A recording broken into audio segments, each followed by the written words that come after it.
벙커원 라디오. 사회학자 노명우 관계로 보는 노동윤리 2016년 11월 11일 강연. 반갑습니다. 노명우입니다. 금요일날 밤에 이런 데 오시는 분들 정말 대단하신 것 같아요. 저 같으면 전 공부를 하는 게 그 직업인 사람이면서도 금요일 밤에 이런 데 안 올 것 같은데 금요일 밤에 이런 데 오시는 분 정말 대단하다 생각이 또 들고요. 요즘 뭘 해도 뉴스보다 그러니까 뭐 재미있다라는 말이 좀 약간 이중적인 의미로, 그러니까 뭐 즐거워서 재미있는 것이 아니라 도대체 어떻게 전개될지 흥미로워서 재미있는 뉴스가, 그런 상황 속에서 강의를 들어오신 여러분들께 정말 감사하다는 말씀 드리면서 한번 시작해 보도록 하겠습니다. 여기 이제 앞에 보시면 알겠습니다만 제가 이렇게 제 이름을 쓰고 괄호에다가 사회학자라고 이렇게 딱 썼는데요.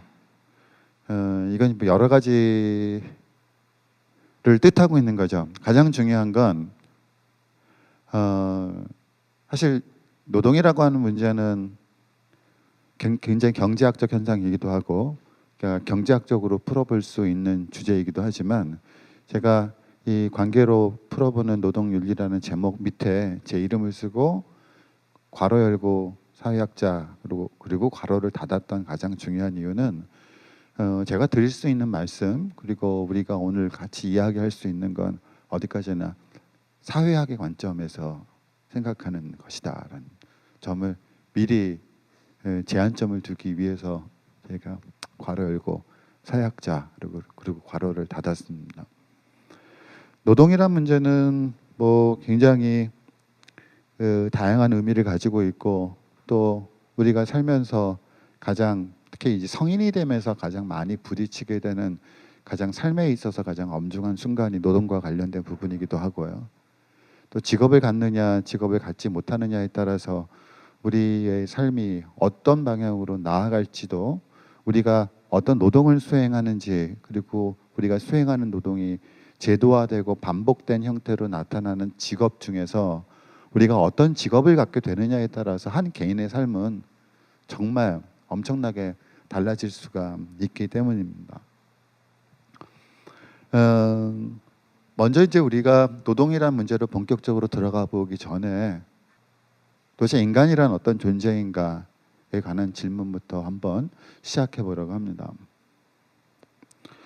철학적으로 이야기하자면 인간은 매우 자유로운 존재이고 자유로울 수 있는 존재일 겁니다. 그리고 자유롭고 싶은 의지들을 우리 모두가 다 가지고 있죠. 그런데 또 다른 관점에서 우리가 이른바 사회학적인 관점에서 놓고 보면, 인간은 자유의지의 존재라기보다도 훨씬 더 인간이 제어할 수 없는 어떤 요인들에 의해서 제약된 존재로 부각됩니다. 뒤에 보신 지구가 모습이 있습니다. 우리는 지금 한국에 살고 있습니다. 공간적으로 한국에 살고 있죠. 근데 중요한 건 한국이란 공간을 우리가 선택할 수 있었던 문제는 아닙니다. 우리가 선택한 게 아니죠. 또 가끔 또 한번 가설을 한번 던져봅시다. 우리가 어디에 태어났느냐에 따라서 한 개인의 삶이 얼마만큼 달라질 수 있을까, 한번 만화적인 공상을 한번 해본다라고 하면, 우리가 한국에 태어나지 않고, 만약에 저도 가끔 그런 만화적 상상을 해보는데요, 만약에 제가 영어가 모국어인 나라에 태어났다면 제 삶이 어떻게 되었을까? 지금보다는 훨씬 더 수월했을 것 같습니다. 그리고 제가 만약에 영어가 모국어인 나라에 태어났다고 하면 저는 지금보다, 현재 제가 갖고 있는 모습보다 한 1.5배 정도는 더 나은 사람이 되어 있지 않았을까 생각을 해보기도 합니다. 왜냐하면 제가 영어가 모국어가 아닌 나라에 태어났기 때문에 제 인생을 또 돌이켜보면, 제가 외국어라고 하는 어떤 도구에 불과한 것을 배우기 위해서 투자한 시간이 얼마만큼 되는가를 한번 되짚어보면, 그것과 제가 전공으로 삼고 있는 사회학이라는 학문을 제가 공부하기 위해서 투자한 시간 사이를 대비를 해보면, 그리고 또 하나 가정을 던져서 제가 외국어를 배우기 위해서 투자했던 시간을 제 전공인 사회학이라는 공부를 하는데 투자를 했었다라고 하면 훨씬 더 저는 지금보다 읽은 책이 더 많았을 수도 있고, 그런 면에서 지금보다는 조금 더 많은 것들을 알고 있을 가능성이 훨씬 더 높습니다. 그리고 한국 사람이 세계적인 학자가 된다는 건, 물론 세계적인 학자가 되는 한국 사람들도 있긴 하지만, 우리가 영어를 모국어로 사용하지 않는 이상 영어를 모국어로 사용하고 있는 학자가 다른 나라에 알려지거나 지구에 살고 있는 보다 많은 사람들과 의사소통을 할 수 있는 가능성과, 한국어를 모국어로 갖고 있는 학자가 의사소통할 수 있는 범위는 그 개인이 가지고 있는 능력과 상관없이 훨씬 더 영어가 모국어인 학자가 갖고 있는 가능성은 훨씬 더 높을 겁니다. 이건 이제 뭐 영어가 모국어인 경우는 이제 그런 경우라 생각해 본다면, 한국에 태어난 게 뭐 요즘처럼 많은 사람들이 이야기합니다만, 한국인으로 태어난 게 이것처럼 뭐 창피한 순간이 없었다라는 이야기를 또 많이 하기도 하는데, 또 그나마 어찌 보면 다행일지도 모릅니다. 만약에 우리가 한국에 태어나지 않고 조금만 더 위도상으로 좀 더 위에 태어나서 북한에 태어났다면 제 삶이 어떻게 전개되었을까를 생각해 보면, 사실 아마 저는 이미 탈북을 했을지도 모르고, 탈북을 하기 위해서 두만강을 건너다가 총에 맞아 죽을 수도 있고, 아니면 무사히 탈북을 해서 중국 어딘가에 땅을 떠돌면서 어떤 다른 나라로 가기 위해서 거짓골을 하고 다니고 있을 가능성도 전혀 배제를 할 수는 없죠. 확실한 건 제가 북한에 태어났다면 현재 제 모습은 없었을 거라는 점입니다. 이건 제가 갖고 있는 능력과 상관없는 문제입니다. 이게 어찌 보면 사회과학적인 엄중함입니다. 그러니까 우리는 철학적으로 그리고 이론적으로 생각하면 자유의지를 가지고 있고 무한한 가능성을 가지고 있고 무한한 가능성을 가지고 있다고 믿고 있지만, 현실적인 조건 속에 생각해 보면 우리가 가지고 있는 가능성은 우리가 어느 사회에 존재하느냐, 공간적으로 어느 사회에 존재하느냐, 어느 나라 사람으로 태어났느냐, 지구상의 어느 위치에 던져졌느냐에 따라서 우리가 갖고 있는 가능성의 진폭들은 그것에 의해서 결정됩니다. 한 개인이 가지고 있는 잠재성이라는 것이 이런 점들을 생각해 보면 굉장히 무색해지는 거죠. 그래서 사회학적으로 인간이 뭔가라는 질문을 던져보면 인간은 내던져진 존재라고 봅니다. 왜 내던져진 존재라고 보느냐? 우리가 한국인이 된 걸 우리가 결정하지 않았기 때문입니다. 어느 누구도 결정하지 않았습니다. 선택한 것도 아닙니다. 선택하지 않고 우리가 스스로 결정하지 않았기 때문에 그걸 언어로 표현해보자라고 하면 내던져졌다고 표현할 수 있을지도 모릅니다. 그런데 어디에 내던져졌느냐에 따라서 우리가 삶에서 가질 수 있는 가능성, 기회, 정말 너무나 많은 것들이 달라지죠. 시간, 공간적으로 보면 그렇습니다. 그런데 다시 또 인간은 어떤 특정한 공간의 축 위에만 있는 것이 아니라 또 인간은 또 우리는 시간의 축 위에 있죠. 그럼 우리가 언제 태어났느냐? 저는 1960년대에 태어났는데요.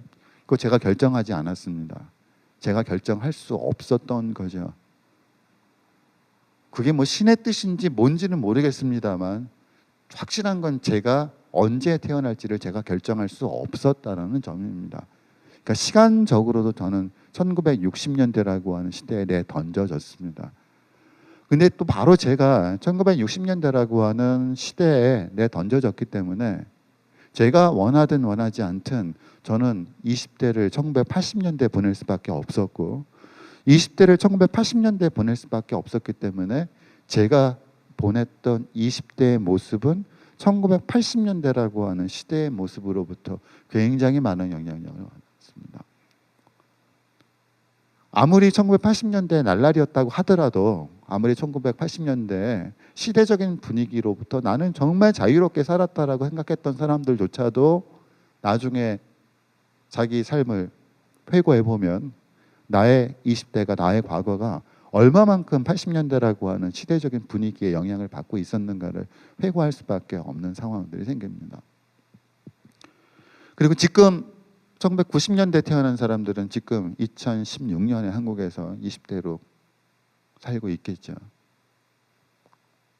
바로 1990년대 태어나서 2016년도에 한국 사회에서, 공간적으로 한국 사회에서 시간적으로 20대의 세월을 보내야만 하는 사람들이 부딪히는 그 어떤 삶의 엄중함이 있습니다. 제가 경험했던 20대하고는 전혀 다른 성격을 갖고 있는 현재의 20대들이 가지고 있는 엄중함입니다. 보이지 않게 그런 요소들이 아마 현재 20대의 모습들을 결정하고 있을 겁니다. 그럼 현재 20대의 모습과 제가 과거에 보냈던 20대의 모습이 다른 이유는 저와 현재 20대인 사람이 가지고 있는 내면의 성격이 다른 요인들도 작용하겠지만 그것보다 더욱더 커다란 영향 요인으로 작용하고 있는 건 바로 우리가 어느 시점에 내던져졌느냐, 그 요인들이 우리를 결정하고 있을 겁니다. 바로 이런 점입니다. 내던져졌습니다. 그런데 또 하나 중요한 건 사회학적으로 보자면 사람은 내던져진 것으로도 모자라서요. 사람은 또한 갇힌 존재이기도 합니다. 과연 사람이 어떤 존재인가? 여기 캡슐에 있습니다. 캡슐 안에 알갱이가 있죠. 아마 캡슐 안에 있는 알갱이가 사회 속에 있는 하나의 개개인들일지도 모릅니다. 우리 개개인들이 하나의 가능성을 가지고 있고 우리 개개인들이 하나의 의지, 자유의지를 갖고 있는 것처럼 이 캡슐 안에 있는 이 알갱이들도 뭔가 자유롭고 싶고 자기 생각을 마음대로 펼치고 싶은 그런 에너지와 의지를 갖고 있을지도 모릅니다. 근데 문제는 캡슐 안에 있는 이 캡슐 안에 있는 하나의 알갱이가 아무리 활발한 운동을 한다 하더라도 이 껍질이 깨어지지 않는 한 이 캡슐 안에 있는 알갱이는 껍질 바깥으로 나아갈 수가 없습니다. 아무리 많은 강력한 의지를 갖고 있다고 하더라도 이 알갱이를 감싸고 있는 껍질 자체가 붕괴되거나 내지는 깨지지 않는 한 우리는 알갱이 하나하나는 그 껍질 안에 있을 수밖에 없습니다. 이게 또 인간이 갖고 있는 조건일 겁니다. 아무리 한국이 싫어도, 한국이 미워도 한국이라는 공간에 특정한 시점에 내던져진 사람은 결국은 한국이라고 하는 하나의 껍질 속에 갇혀진 알갱이와 같은 존재입니다. 물론 무수히 많은 사람들이 이 알갱이인 사람들이 이 껍질을 부수고 싶고 껍질 바깥으로 나가고 싶어 하죠. 물론 아주 몇몇 사람들은 그 껍질 바깥으로 나가는데 성공을 하기도 합니다. 공간적으로 이민을 갈 수도 있고요. 아니면 우리가 정신적으로 천재라고 부르는 사람들은 바로 이런 껍질을 깬 사람들이겠죠. 시대가 갖고 있는 제약성, 우리가 내던져진 제약성에 굴복하지 않고 한 개인이 가지고 있는 잠재성을 그대로 다 충분히 실현했다라고 하면 우리가 그런 사람들은 천재라고 부릅니다. 물론 천재는 있습니다. 껍질을 깬 사람들은 있죠. 하지만 중요한 건 천재는 매우 희귀한 존재라는 점입니다. 이미 저도 아니고 여기 계신 여러분도 아니고 우리 모두는 천재는 아닙니다. 아마 99.99%의 사람들이 천재가 아닐 겁니다. 그렇다고 하면 99.99% 사람들에게 99.99%의 사람들을 감싸고 있는 건 우리를 감싸고 있는 이런 강력한 힘. 그럼 우리가 어떤 껍질 속에 놓여 있는가? 그게 어떻게 보면 사회학적으로 놓고 보면 그게 바로 관계의 문제입니다. 한 개인이 사회 관계 속에서, 사회 속에서 굉장히 결정할 수 있는 것들이 많은 것처럼 보이기도 하지만 원천적으로 인간은 매우 제한된 조건 속에서 자기의 최선을 다할 수밖에 없습니다. 내던져지고 갇힌 존재라고 하는 측면에 있어서 그런 상황 속에서 자기의 최선을 다할 수밖에 없죠. 철학적으로 가장 오래된 질문이 있습니다. 내가 누구인가라는 질문이죠. 굉장히 위대한 질문입니다. 현재 인간을 만들어준 질문이기도 하고요. 인간이 이 질문을 내가 누구인가, 인간이 누구인가라는 질문을 던지지 않았었다라고 하면, 그리고 그 질문에 나름의 답을 내리려고 노력하지 않았다면 인간은 아직도 원숭이와 특별히 구별되지 않는 존재로 살고 있었을지도 모릅니다. 그런데 현재 인간이 만들어질 수 있었던 가장 큰 배경 중에 하나는, 인간은 늘 끊임없이 내가 누구인가라는 질문을 던지고 그 질문에 대해서 답을 내리려 노력하면서 살아왔다는 점입니다. 내가 누구인가라는 질문을 던질 때 그 질문에 대해서 대답할 수 있는 두 가지 방향이 있습니다. 하나는 내면으로 침잠하는 거죠. 내가 누구인가? 나란 존재는 어떤 존재인가? 나는 무엇인가? 라는 질문을 던질 때 한편은 우린 내부로 침잠에 들어갈 수 있습니다. 마음 깊숙한 곳으로 파고 들어갈 수도 있죠. 많은 경우 종교적인 해답이 이런 방향을 취합니다. 내면으로 파고들어라. 그래서 많은 사람들이 내가 누구인지를 알기 위해서 자기 내부로의 명상을 떠나기도 하고, 때로는 인도를 가기도 하죠. 인도 가서도 내가 누구인지 모르겠으면 또 티벳을 가기도 하고, 이건 나를 속으로 파고드는 방법입니다. 그러니까 분명히 우리가 이렇게 내부지향적인 방법, 나의 속으로 파고드는 방법에 의해서 내가 누구인지를 알 수 있는 가능성은 분명히 있을 겁니다. 분명히 내가 누구인지 알기 위해서는 우리 내면으로 파고들 필요성은 있으니까요. 내가 누구인지 알기 위해서는 다른 사람의 얼굴을 봐야 되는 것이 아니라 나의 얼굴을 봐야 내가 누구인지 알 수 있을 테니까요. 그런데 내가 누구인지를 알 수 있는 방법 중에서 우리가 내면으로 들어가는 방법은 우리가 내가 누구인지를 알 수 있는 하나의 방법이긴 하지만 이것만으로 충분하지는 않습니다. 왜냐하면 내가 누구인지를 알기 위해서 우리가 내면으로만 문제를 덮고 떠나갔을 때 우리 머릿속에서는 인간을 구속하고 있는 중요한 존재적인 조건들이요, 즉 내 던져지고 갇힌 존재라고 하는 그런 측면들은 머릿속에서 사라지기 때문입니다.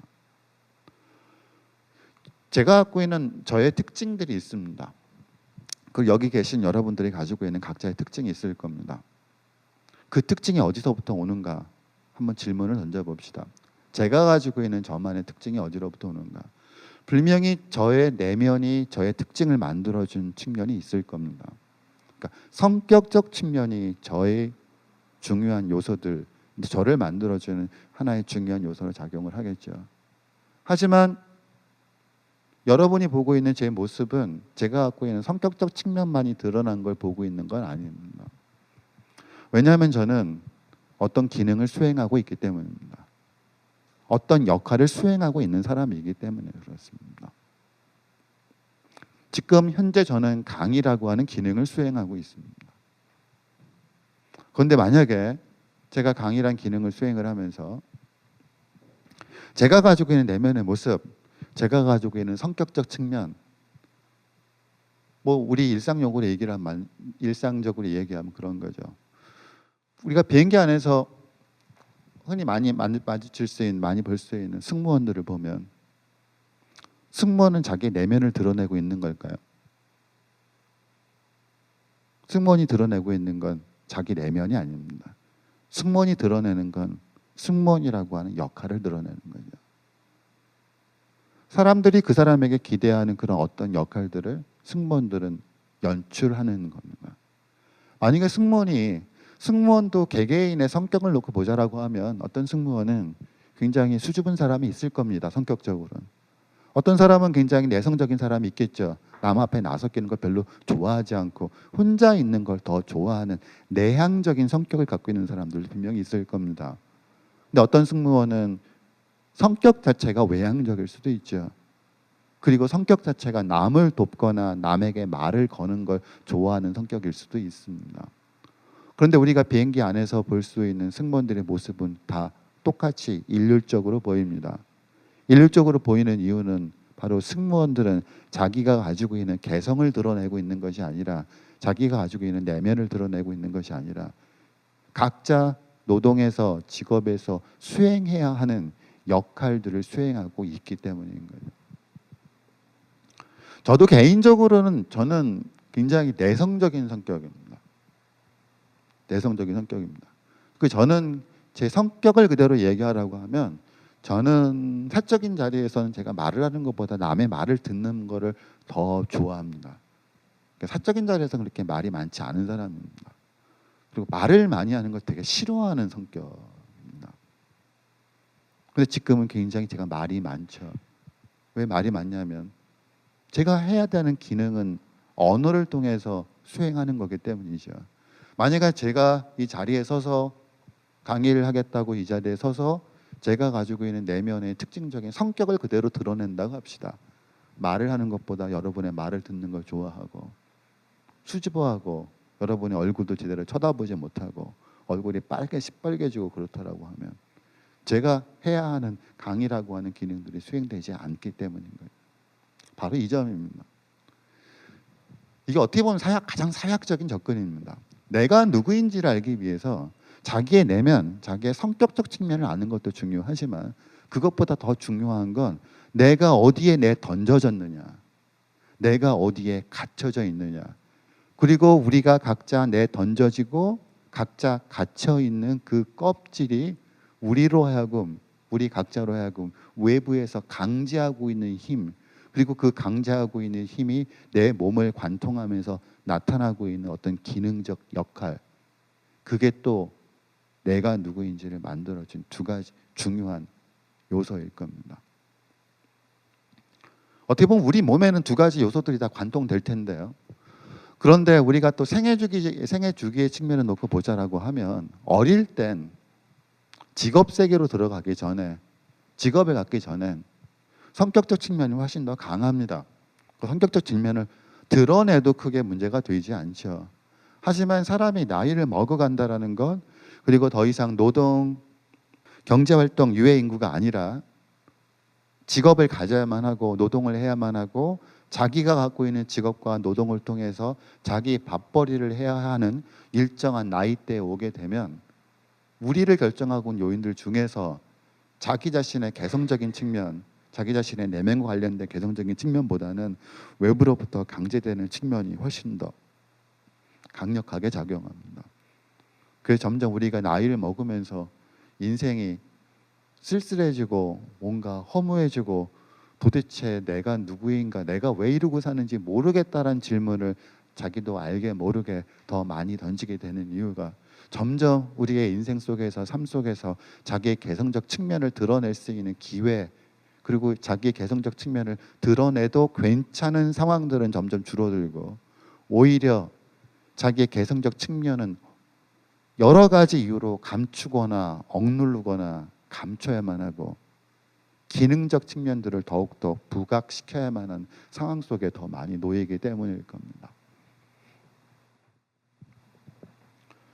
그래서 이런 측면에서 우리가 누구인가, 내가 누구인가라는 질문에 대한 가장 중요한 또 하나 접근 방법, 내가 누구인지 답할 수 있는 중요한 문제가 내가 타인들과 어떤 관계에 놓여 있는가. 왜냐하면 우리가 어떤 역할을 수행하는가, 어떤 기능을 수행하는가, 자기 자신이 가지고 있는 개성적 측면보다 우리가 수행하고 있는 어떤 역할과 기능이 나를 규정하는 측면들이 더욱더 강해진다는 건, 기능과 역할은 로빈스 크로스가 아닌 이상 기능과 역할은 집단과 집단의 관계, 즉 나와 내가 아닌 다른 사람들과 내가 어떤 관계를 맺고 있느냐가 내가 어떤 사람인가를 결정해주는 중요한 요이기 때문이죠. 저 얼마 전에 바로 지난주에 일본 여행을 갔었었는데요. 우리가 일본 가면 제일 느끼는 거지만 갑자기 세상이 고요해졌다는 느낌을 받습니다. 사람들이 조곤조곤 얘기하니까요. 그럼 저도 알게 모르게 일본에 살다가 보면 저도 알게 모르게 저도 목소리가 점점 작아집니다.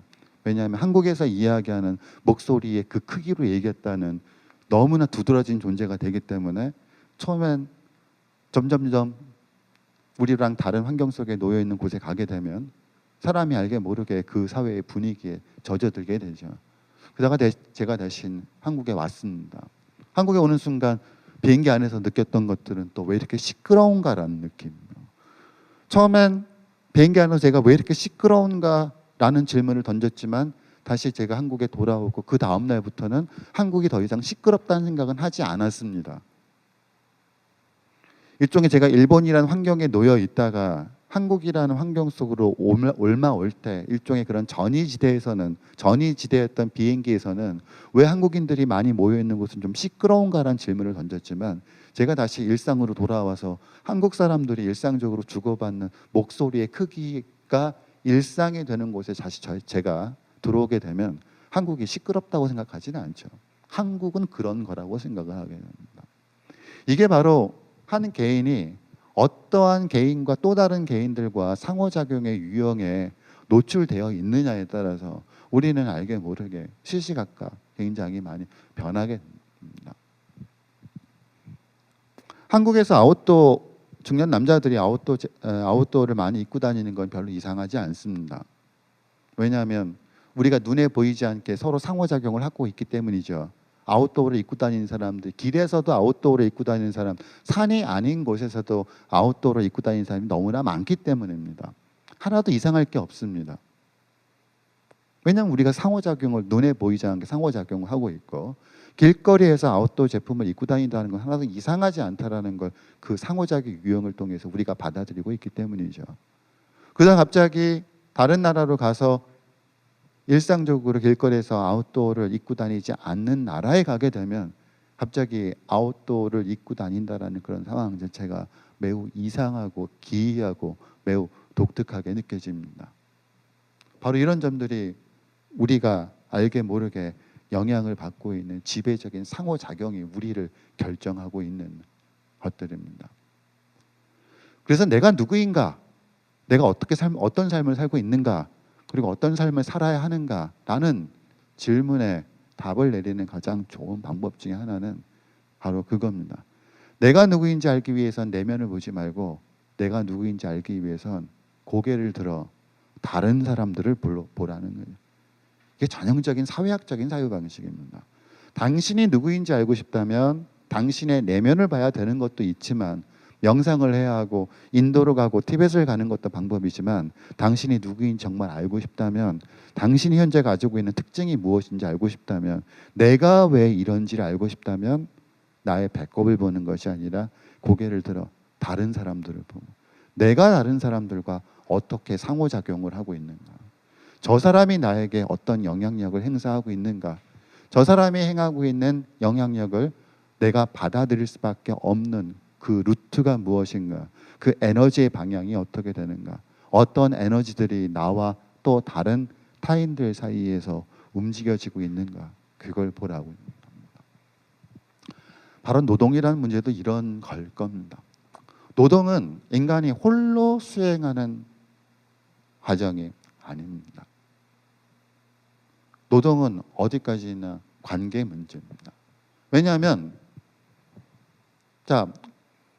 여러분이 직업이 무엇이든 어떤 형태의 노동을 하는가 상관없이 노동을 행한다라는 것 자체의 과정이 누군가와 같이 노동을 할 수밖에 없습니다. 그리고 더 큰 각도에서 놓고 보자라고 하면 노동이라고 하는 문제는 노동을 하도록 하는 사람과 노동을 해야 하는 사람 사이의 관계가 그 밑바탕에 또 깔려 있기도 하죠. 한 사람의 인생을 그림을 그려보면 이렇게 나옵니다. 되게 허무하죠. 우리가 인생을 살면서 우리가 겪게 되는 에피소드를 생각해 보면 정말 우리는 구구절절한 여러 가지 스토리와 사연이 담겨져 있는 여러 가지 일들을 경험하지만 사람의 일생을 노동이라는 것을 중심으로 해서 그림을 그리면 너무나 납작해져서 저도 가끔 뭐 이런 이야기를 사람의 일생을 노동을 중심으로 그림을 그리면 이렇게 된다라고 이야기는 하지만 저도 이렇게 그림을 그려놓고 이 과정에다가 저를 투사해 보면 사실 저도 제 인생이 좀 끔찍해집니다. 너무 납작하고 너무나 단순하거든요. 자, 성인이 된다라는 건 직업을 가져야만 한다는 뜻입니다. 노동을 해야만 한다는 뜻입니다. 먹을 걸 해결하는 문제를 자기 스스로 해결해야 된다는 뜻입니다. 물론 이외는 있습니다. 부모가 누구냐에 따라 다 달라지긴 하죠. 부모가 이거나 최순실이면 달라질 수도 있을 텐데요. 그렇지 않다면 우리 그 사람들은 아주 예외적인 경우고 99.99%의 사람들은 일정한 나이가 되면 자기의 생존은 자기가 번 돈을 가지고 해결해야만 합니다. 그건 99.99%의 보편성입니다. 아주 예외적인 경우는 일단 제외합시다. 그건 너무나 예외적인 경우고 우리가 그런 예외적 경우를 생각한다는 건 아무런 의미가 없기 때문입니다. 이미 우리는 이건의 자식으로 내던져지지 않았고 우리 엄마가 최순실이 아닌 거로 내던져졌기 때문에 우리한테는 아무런 의미가 없습니다. 우리는 99.9999%의 삶의 평범성에 노출되어 있는 조건 속에 내던져졌습니다. 그럼 우리는 어느 순간 직업을 어느 일정한 나이대가 되면 직업을 가져야 한다는 점입니다. 요 시기죠. 그럼 그 이전 시기 경제학적으로는 우리는 그걸 경제활동 유해 인구라고 부르는 시기가 있습니다. 이른바 청소년 시기까지 과정이죠. 굉장히 자유로운 시기처럼 보입니다. 마음대로 할 수 있는 것처럼 보이죠. 회고해 보면 학교 다닐 때가 제일 좋았다는 말은 직장 다니는 사람들은 다 누구나 다 하니까요.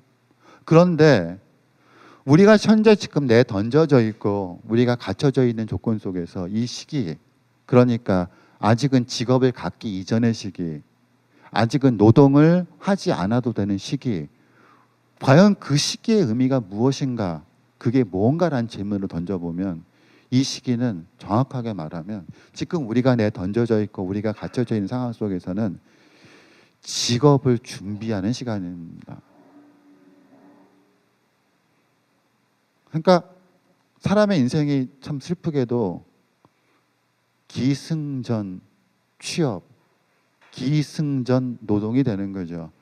사람이 교육을 받고 교육의 가장 마지막 단계라고 이야기하는 대학교에 왔을 때 대학생들이 가장 고민하는 것, 그리고 대학교에서 가장 신경 쓰는 것, 현재 대학교를 다니고 있는 사람들이 대학교를 다니고 있는 사람들을 가장 힘들고 어렵게 만드는 것, 바로 취업이라고 하는 문제잖아요.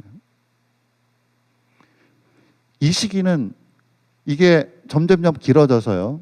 예전에는 사람들이 고등학교만 졸업하고 바로 취업 전선에 뛰어드는 경우도 있었다고 하면 지금은 점점점 취업 단계로 접어드는 시간적 길이가 점점 늘어나고 있어서 이제는 25년, 심한 경우에는 30년까지 왔습니다. 그 25년 내지는 30년의 기간은 바로 뭐냐? 바로 직업, 노동을 수행하기 위해서 준비를 하는 시간일 겁니다. 30살에 취업을 했다고 봅시다. 그런데 예전 같으면 그래도 60살까지 정년이 보장이라도 되었던 시기라면 30살에 취업을 했다고 하더라도 최소한 한 개인의 인생에 있어서 30년이 보장이 되는 거였었다라고 하면, 그러니까 30년 준비해서 보장된 30년이었다고 하면, 지금 우리가 잘 알고 있고 우리가 두려워하고 있듯이 60세 정년 보장이 가능한 직업은 오히려 희귀한 공무원, 교사 이런 직업을 제외한 모든 직업에서는 60세 정년이라고 하는 더 이상 그 이야기가 적용되지 않을 정도로 불안정해졌습니다. 그렇지만 한 사람의 전체 인생에서 이걸 만약에 우리가 30년 정도 기간이라고 잡고 이걸 30년이라고 잡으면 인간의 인생은 30년을 준비해서 인간이 최대한 버틸 수 있는 기간은 30년 동안 일을 하는 일들입니다. 이게 한 개인의 인생을 그림으로 그렸을 때 노동을 중심으로 놓고 보자라고 하면 이렇게 한 개인의 인생이 납작해지는 거죠. 물론 제가 이거는 그림 자체가 그렇게 너무나 딱딱 4분 된 것처럼 나타났습니다만 사실 정확하게 좀 그림을 그리면 이 기간이 훨씬 더 은퇴를 하고 우리가 죽기 이전까지 시간보다는 훨씬 더 훨씬 더 긴 모습으로 등장을 해야 되겠죠. 인생을 그림으로 그려보면 저렇게 나오고 다시 우리가 매일매일 보내고 있는 하루를 그림으로 그리면 이렇게 됩니다. 노동을 하는 시간, 직업을 수행하는 시간. 그러니까 자기가 더 이상 자기일 수 없는 시간, 개성을 죽여야 하는 시간이죠. 그리고 그나마 퇴근하는 시간, 퇴근을 하게 되면 그나마 자기를 드러내도 되는 시간이 됩니다. 자기의 개성을 발휘해도 되는 시간입니다. 나머지 시간은 우리가 생명체로 살아남기 위해서 먹고 자야 하고 먹어야 하고 배설을 해야 하는 시간입니다. 사람 따라 우리 길거리 이렇게 보면요, 조금 처음 보는 사람인데 조금 얘기를 하다가 보면 그 사람이 대충 어떤 직업을 갖고 있는 사람인지 눈치를 채게 됩니다. 저도 제가 뭐 하는 사람인지 절대 얘기 안 하고 술자리에서 사람들하고 얘기했다 보면 한 5분 정도 지나면 혹시 가르치는 직업을 갖고 계시지 않으십니까? 라고 대부분 사람들이 눈치를 챕니다. 아무리 그러니까 제가 무슨 동호회라든가 저는 뭐 그런 모임에서까지 제가 가르치는 사람이라고 하는 티를 내고 싶지가 않기 때문에, 왜냐하면 그거는 굉장히 다른 사람들로 하여금 경계를 불러일으킬 수도 있는 거거든요. 혹시 훈장질을 하지 않을까, 저 사람이 또 지적질을 하지 않을까. 가르치는 걸 직업으로 갖고 있는 사람이 다른 사람들을 두렵게 하는 그런 것들이 있잖아요. 지적질과 훈장질. 저도 그런 게 싫기 때문에 저도 그냥 취미 동호회라든가 이런 모임에서 절대 저도 그냥 적당히 회사 다닌다고 얼버무리고 이야기를 하고 사람들을 만나지만 곧 사람들이 그런데 혹시 직업이 가르치는 직업을 갖고 계시지 않느냐고 질문합니다. 이야기는 저도 모르는 사이에 저를 규정하고 있는, 제가 누구인지를 결정하고 있는 요인들이 제가 수행하고 있는 직업과 제가 수행하고 있는 노동이 남들의 눈에 보인다라는 점입니다. 왜 그러느냐? 제 인생에 있어서 제 직업과 연관되어 있는 시간이 차지하고 있는 비중이 만만치 않기 때문입니다. 만만치 않은 정도를 더 넘어서서 저도 제 인생을 회고해 보면 결국은 대학원 박사과정까지 다닐 때 35년이라고 치면 35년 동안 현재 직업을 갖기 위해서 준비를 했었던 거고요. 그러니까 제 인생은 딱 한 가지로 요약이 됩니다. 바로 이 점이 우리가 어떤 직업을 가지고 한 개인이 어떤 직업을 갖고 있는가는 정말 그 어떤 것보다 그 사람에 대해서 말해주는 것들이 너무나 많은 거죠. 자, 누구나 다 노동을 합니다. 근데 또 하나 노동이라는 것이 가지고 있는 두 가지 측면에 대해서 한번 생각해 볼 필요가 있습니다. 철학적인 의미에서 노동은 아주 좋습니다. 좋은 거죠. 인간을 완성시켜주는 활동이라고들 이야기합니다. 철학적으로는 그렇습니다. 왜냐하면 노동이라는 과정을 통해야만, 노동이라는 과정은 자연적으로 존재하는 것들을 자연 그 상태로 남겨두지 않고 자연 그 상태로 있는 것에 인간의 의지와 인간의 계획이 입혀지는 과정이 노동 과정이기 때문이죠. 그래서 어떤 물건도 노동이라는 과정을 통과하게 되면 본래 그것이 자연 상태로 있었던 성질에서 전혀 다른 보다 고품질의 성질을 갖고 있는 그 어떤 것으로 바뀌게 됩니다. 이 책상이 있습니다. 나무로 만들어진 거죠. 나무가 있을 겁니다. 나무는 인간의 노동을 개입하지 않아도 자연 상태에서 자랄 수 있습니다.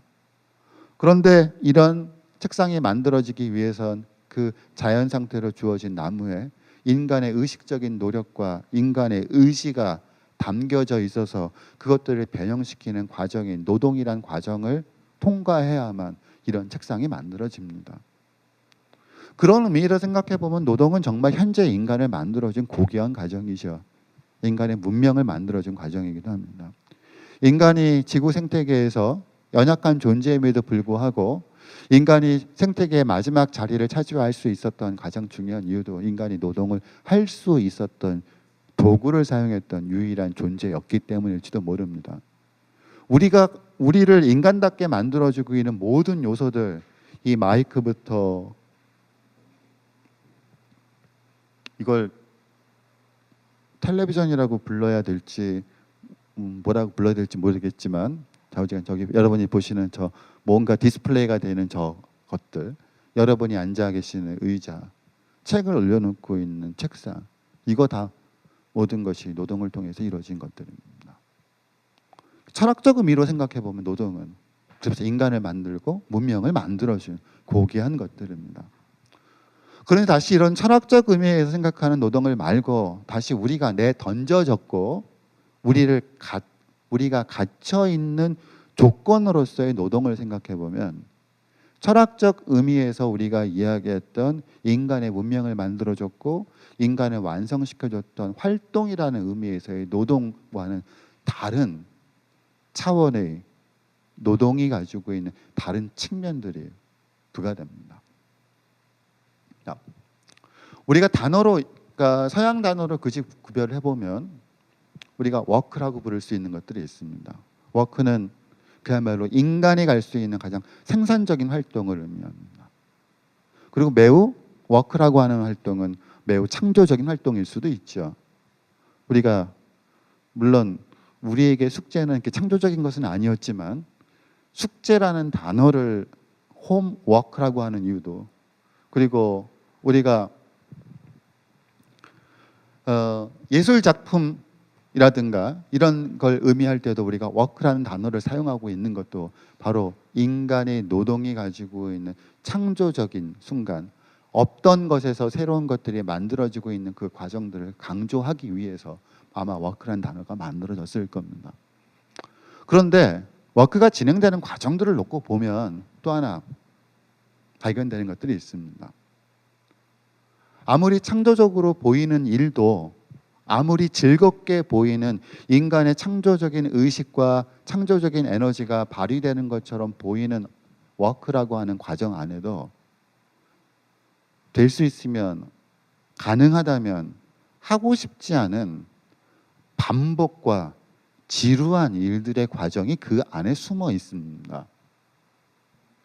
책은 그 자체로는 워크의 산물인 것처럼 보입니다.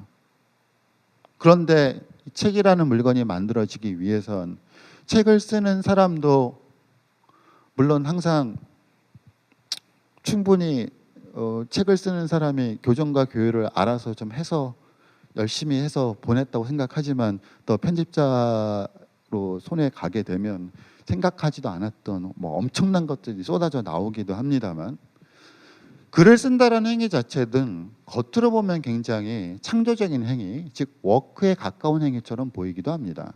하지만 그 워크라는 행위가 이루어지기 위해서 그 내부에는 정말 지루하고 반복되고 무의미한 쓸모없는 과정들이 개입되어 있기도 합니다. 바로 이런 측면 때문에 우리가 한국어로 구별을 해본다라고 하면 노동이라고 부를 수 있는 건 뭔가 없던 것이 새로 만들어지는 이른바 창조에 해당이 되는 영역과 창조에 해당이 되는 에너지가 관통되는 측면이 있고요. 이것만 있으면 누가 노동을 하지 않겠습니까? 근데 중요한 문제는 우리가 노동이라고 부르는 것이 항상 늘 언제나 창조의 영역으로만 구성되어 있는 것이 아니라는 점이죠. 그 반대의 성격을 갖고 있는 측면이 있습니다. 어떤 워크가 그것이 창조적인 것이 되기 위해선 우리가 그 일을 할 것인지 말 것인지를 스스로 결정할 수 있어야만 합니다. 이른바 자율성이죠. 자율적으로 우리가 그걸 할 것인지 말 것인지 결정하는 것과 어떤 일을 할 것인가 말 것인가를 내가 그리고 우리 각자가 결정하는 것이 아니라 외부로부터 의무나 압력이나 강제에 의해서 주어졌을 때 그 일을 수행하는 사람에게 발휘되는 효과는 100% 다릅니다. 그 일을 내가 스스로 하겠다고 스스로 결정을 해서 일을 할 경우에는 설사 그 과정 속에서 힘든 일에 부딪힌다 하더라도 그 힘든 일조차도 그것을 우리가 스스로 결정해서 일을 시작했고 일을 어떻게 마칠 것인가도 우리가 스스로 결정했다라고 하면 일을 수행하는 과정 속에서 발생한 여러 가지 난관과 어려운 점들을 우리는 그걸 창작이 이루어지는 필수적인 일종의 고통이라 생각합니다. 그런데 그 반대로 우리가 어떤 것들을 수행하는데 그걸 수행하는 걸 내가 결정한 것이 아니라 외부로부터 결정되어 있고 그것이 직업적 의무로 외부로부터 강제되는 거라고 한다라고 하면 아무리 사소한 일조차도 우리에게는 툴툴거릴 수밖에 없는 상황으로 다가오겠죠. 노동은 이 두 가지 측면들을 다 가지고 있습니다. 그래서 우리가 던져지고 갇혀진 조건 속에서 어떤 사람이 먹고 사는 문제를 해결하기 위해서 수행하는 그 활동, 아주 보편적인 의미의 노동이 어떤 사람에겐 이 워크에 가까울 수도 있습니다. 워크에 가깝다라는 건 훨씬 더 창조의 영역이 훨씬 더 크다라는 거죠. 그 반면 노고라고 부를 수, 고통이라고 부를 수 있는 건 가능한 범위 안에서 최소화된 경우라고 볼 수도 있습니다. 하지만 모든 인간이 그런 즉 워크에 가까운 창조의 영역이 최대화되어 있는 상황성에 놓여 있는 건 아닙니다. 어떤 사람들한테는 레이버, 우리가 그 반대 즉 창조의 영역이 쪼그라들고 그 반대로 노고에 해당되는 부분들이 극대화된 형태의 노동과 그런 노동을 수행해야만 하는 어떤 직업들을 생각해 볼 수 있습니다. 그걸 레이버에 가까운 거죠. 아마 여기 계신 여러분들이 어떤 일을 하시는지 모르겠습니다만 우린 다 여기쯤에 있을 겁니다. 물론 꿈은 좀 더 내가 하는 일이 우리가 수행하는 게 이 위로 올라가기를 원하죠.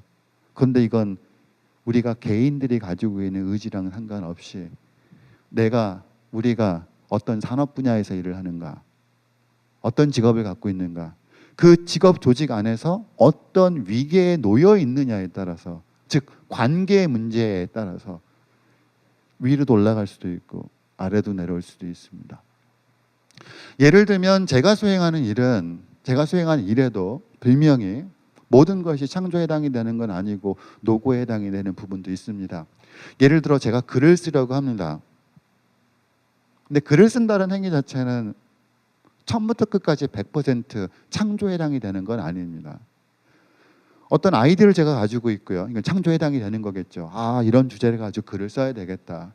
그러면 글을 쓰기 위해서 그 다음으로 해야 될 것들은 이 주제와 관련되어 있는 다른 책들과 논문들을 찾아봐야만 합니다. 다른 사람들은 제가 지금 창조를 하려고 하는 이 주제에 관해서 어떤 이야기들을 했는가, 이 연관 주제와 관련되어 있는 다른 책들은 뭐가 있는가, 논문들은 뭐가 있는가, 그걸 찾아봐야 돼요. 참조를 해야 하니까요. 제가 도서관에 갑니다. 그걸 찾습니다. 그거 되게 창조적인 행동은 아닙니다.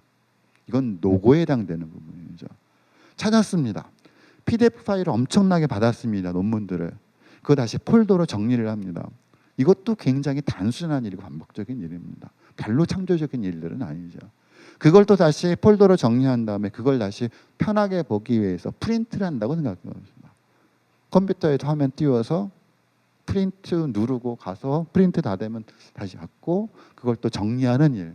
그거 단순히 창조적인 일은 아닙니다. 그런데 예를 들어서 직급에 따라서 저는 그걸 조교를 시키면 됩니다. 이게 바로 내 던져지고 갇혀져 있는 조건. 인간과 인간이 맺는 관계가 또 한 명이 갖고 있는 구체적인 성격을 결정하는 거죠.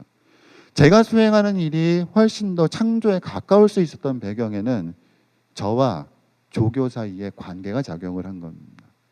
저는 조교와 제가 갖고 있는 관계 속에서 저는 될 수 있는 한 제가 할 수 있는 에너지를 창조에 해당되는 일에 최대한 투입을 하고 창조에 해당되는 일에 제가 수행하는 이 논문 쓰기라고 하는 워크를 수행을 하면서 그 과정 속에서 노고와 반복에 해당이 되는 부분들은 다른 사람들에게 위임하거나 전가하는 거죠. 그 관계의 힘이 작용을 하는 거예요. 그럼 저한테는 그런 관계가 제가 수행하는 일들을 워크에 가깝게 하도록 위로 상승시켜주는 힘이지만 저와의 관계 때문에 저와의 관계의 망 속에서 제가 워크로 올라가기 위해서 밑바닥에 깔아주는 사람, 즉 자꾸 레이버로 하락하는 사람이 있을 수밖에 없는 거죠. 제 조교는 제가 워크로 올라가면 올라갈수록 제 조교는 레이버로 떨어질 겁니다.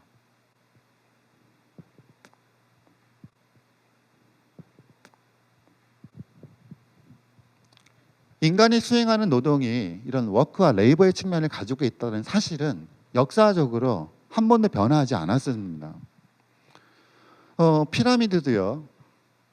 아마 피라미드를 워크에 해당이 되게 설계했던 어떤 사람이 있었겠죠. 피라미드를 어떻게 만들 것인가. 피라미드를 설계한 사람이 있었을 겁니다. 타지마할도 설계한 사람이 있었겠죠.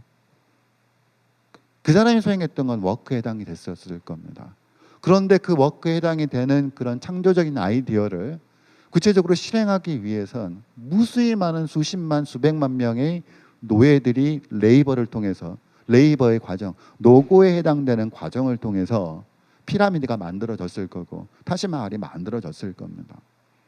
자, 지금 현재 우리가 내던져져 있고 우리를 가두고 있는 계급 사회가 오기 전에 그 사회에서 그 이전 사회, 즉 신분 사회입니다. 신분 사회에서 워크와 레이버가 분할되는 방식은 아주 명확했습니다. 신분이 그 역할을 담당했죠. 신분제 사회에서 높은 신분과 낮은 신분의 차이는 그 점입니다. 높은 신분의 사람들은 레이버에 전혀 노출되지 않는 사람들입니다. 일생을 워크에 해당이 되는 부분들만 자기의 에너지를 바치고 자기의 일생을 워크에 해당되는 부분들에만 자기 일생의 시간을 투자해도 굶어 죽지 않을 수 있는 사람들입니다. 예를 들어 신분제 사회에서 양반들을 생각해 보면 되죠. 왜 양반들이 글 공부만 하면 됐었는가? 글 공부는 워크에 가까운 겁니다. 왜 양반들이 시를 읊었는가? 왜 양반들이 사군자를 그렸는가? 워크에 해당되고입니다. 레이버에 해당되는 부분들은 고귀한 신분을 가진 양반들이 하는 것이 아니라 그 아래 신분의 사람들이 하게 되는 거니까요. 이게 신분제 사회에서 워크와 레이버가 배분되던 방식입니다. 굉장히 부당한 방식이죠. 논리적으로도 인정이 안 되고 이성적으로도 정당화되지 않는 방법입니다. 왜냐하면 신분이라는 건 귀속지위가 아니기 때문입니다. 아니 성취지위가 아니기 때문입니다. 대표적인 귀속지위죠. 자, 우리 개인들이 가지고 있는 어떤 지위가 있습니다. 그 지위가 그 개인에게 부과될 수 있는 경로는 두 가지 경로가 있는데요. 하나는 성취인 경우입니다. 개인이 노력해서 그 지위에 도달한 경우죠. 예를 들어서 어떤 사람이 부자입니다. 부자라는 건 하나의 지위라고 한다라고 하면 그 사람이 열심히 일을 해서 돈을 벌어서 그 돈을 가지고 부자가 됐다라고 하면 부자라고 하는 지위는 성취주의입니다. 그 사람의 노력의 흔적을 보여주고 그 사람이 인생을 그만큼 성공적으로 살았다는 것을 보여주는 거니까요. 그런데 귀속지위는 예를 들어서 부모로부터 그냥 돈을 물려받아서 그 사람이 부자다라고 하면 그런 게 바로 일종의 귀속지위입니다. 그런데 신분제는 전혀 개인의 성취하고는 전혀 관계가 없는 거죠.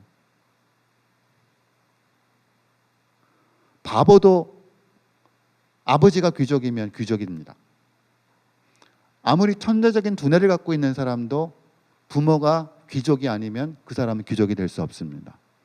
아무리 천재적인 두뇌를 갖고 있는 사람도 부모가 귀족이 아니면 그 사람이 가지고 있는 천재적인 머리도 레이버에 그 사람이 갖고 있는 천재적인 두뇌가 워크에 해당되는 부분에 투여가 되면서 그 사람이 갖고 있는 재능을 보여줄 수 있는 것이 아니라 비록 그 사람이 잠재성으로는 그야말로 천재적인 재능을 갖고 있다 하더라도 그 사람에게는 워크가 허용되지 않는 신분이라고 하면 평생을 아마 남대문을 만드는 돌을 깎으면서 사실은 미켈란젤로를 버금가는 창조적 능력을 갖고 있는 사람이었는데도 신분상의 이유로 그 사람은 레이버에만 인생을 투여할 수밖에 없었고 만약에 그렇게 되었다라고 하면 그 사람은 그냥 남대문 주추돌만 깎는 거로 평생을 그런 레이버를 수행을 하면서 평생을 보냈을지도 모릅니다.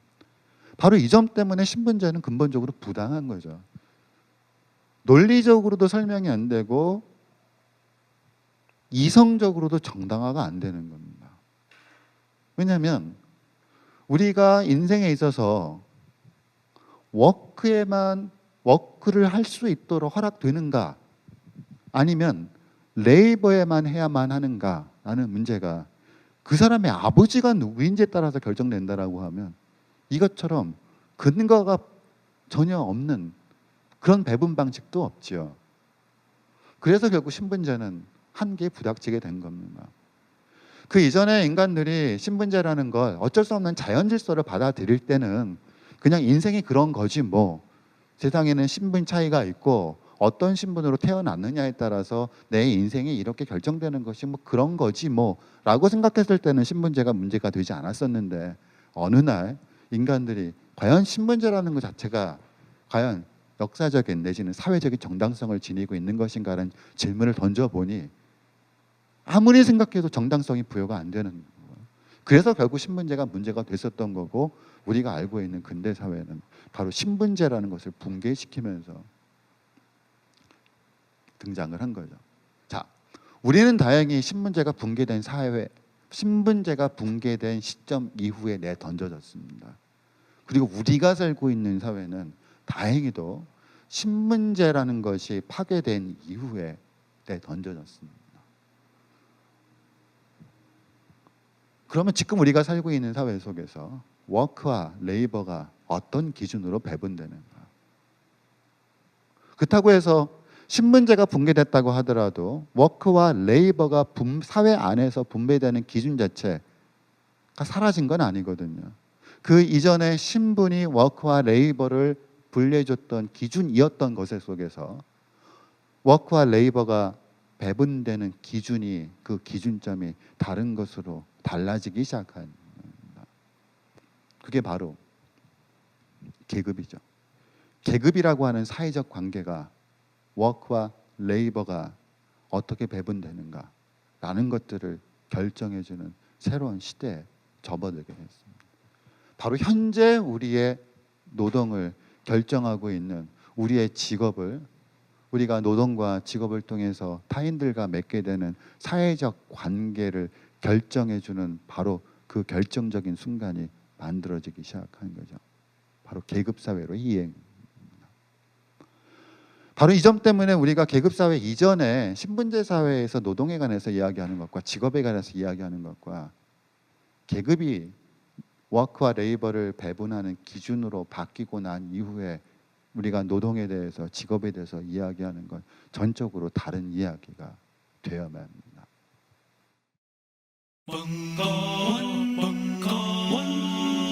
벙커원 라디오.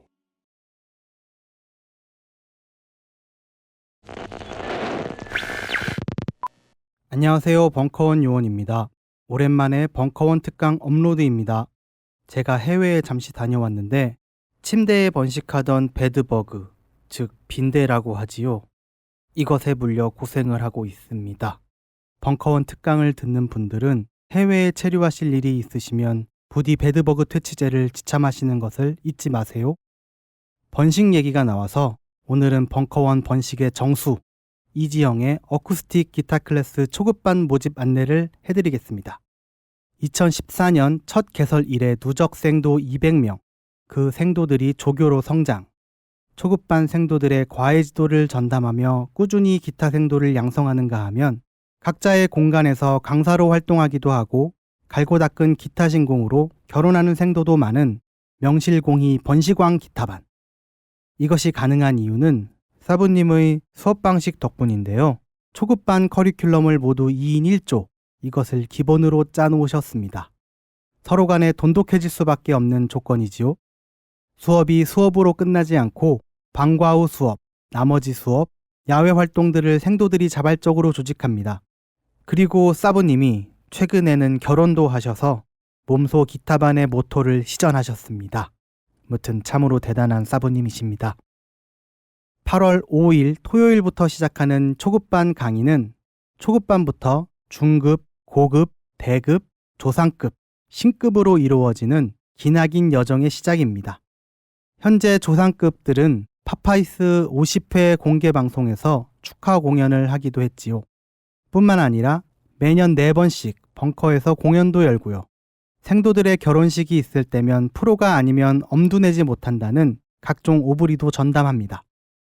벙커원 번식의 상징, 이지영의 어쿠스틱 기타 클래스 초급반의 생도가 되고 싶으시다면 지금 바로 벙커원 홈페이지 www.벙커원.net 혹은 스마트폰 벙커원 어플에서 기초반 수강 신청을 해주세요.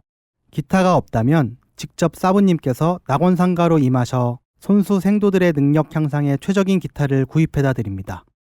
이제 진짜로 벙커원에 오시기 좋은 시절입니다. 감사합니다.